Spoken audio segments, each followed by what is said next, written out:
Hello everyone, मैं हूं अंकिता और हम पढ़ रहे हैं महात्मा ज्योतिबा फूले जी द्वारा लिखित गुलामगिरी। आज के इस अध्याय में हम जानेंगे कि इन्होंने अपने और ढूंढीराव जी के संवाद के माध्यम से मत्स्य तथा शंखचूड़ के संबंध में क्या तर्क दिए। तो बिना देरी किए मैं करती हूँ शुरुआत, जिसमें ढूंढीराव जी कहते हैं, इस देश में बटू अर्थात वामन के पहले ईरान से आर्य लोगों के कुल मिलाकर कितने जत्थे आए होंगे।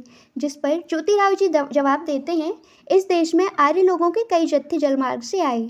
ढूंढीराव: उनमें से पहला जत्था जलमार्ग से लड़ाकू नौके से आया था या फिर किसी और मार्ग से। ज्योतिराव: लड़ाकू नौकाएं उस काल में नहीं थी, इसलिए वे जत्थे छोटी छोटी नौकाओं पर आए थे और वे नौकाएं मछलियों की तरह तेजी से पानी के ऊपर चलती थी, इसलिए उस जत्थे के अधिकारी का उपनाम मत्स्य हो गया होगा। ढूंढीराव: फिर ब्राह्मण इतिहासकारों ने भागवत आदि ग्रंथों में इस तरह लिखा कि उस जत्थे का मुखिया मत्स्य से पैदा हुआ था, इसका क्या मतलब होगा। ज्योतिराव: उसके बारे में तुम ही सोचो कि मनुष्य और मछली, इनके इंद्रियों में, आहार में, निद्रा में, मैथुन में और पैदा होने की प्रक्रिया में कितना अंतर है। उसी प्रकार उनके मस्तिष्क में, मेधा में, कलेजे में, फेफड़े में, अंतड़ियों में, गर्भ पालने पोषने की जगह में और प्रसूति होने के मार्ग में कितना चमत्कारिक अंतर है। मनुष्य जमीन पर रहकर अपनी जिंदगी बसर करने वाला प्राणी है।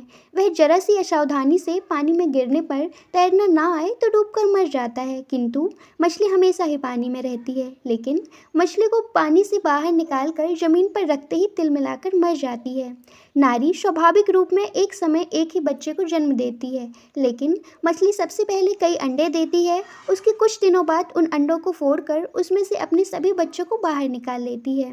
अब जिस अंडे में यह मत्स्य बालक था, उसने पानी से बाहर निकालकर जमीन पर फोड़ा होगा।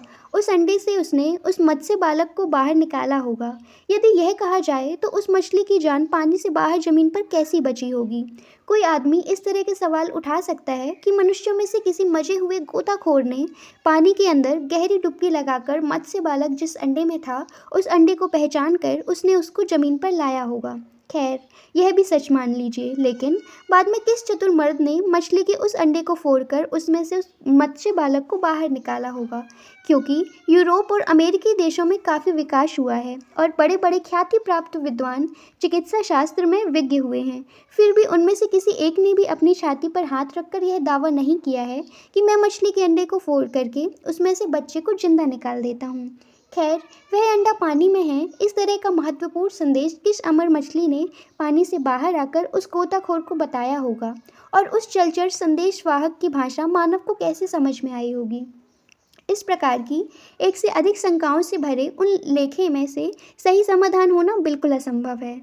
इसलिए उसके बारे में यह अनुमान प्रमाणित होता है कि बाद में कुछ मूर्ख लोगों ने मौका मिलते ही अपने प्राचीन ग्रंथों में इस तरह की काल्पनिक कथाओं को घुसेड़ दिया होगा।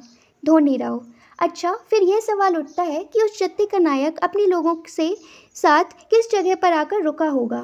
ज्योतिराव: पश्चिम के समुद्र को पार करते हुए वह एक बंदरगाह पर उतरा। ढूंढीराव: उस बंदरगाह पर उतरने के बाद उसने क्या किया। ज्योतिराव: उसने शंखचूड़ नाम के छत्रपति को जान से मार डाला और उसने राज्य को छीन लिया।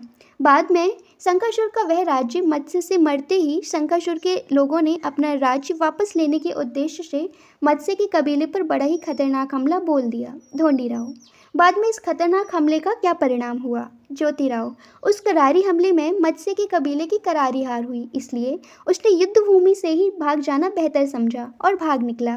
बाद में शंखचूड़ के लोगों द्वारा उसका पीछा करने की वजह से वह अंत में किसी पहाड़ी पर जाकर घने जंगल में छुप गया। उसी समय ईरान से आए आर्य लोगों का दूसरा एक बड़ा कबीला कछुए से बंदरगाह पर आ पहुंचा, और वे कछुए मछुए से कुछ बड़े होने की वजह से पानी पर कछुए की तरह धीरे धीरे चल रहे थे। इसी की वजह से उस कबीले के मुखिया का उपनाम कच्छ हो गया। तो इसी के साथ ये एपिसोड खत्म होता है।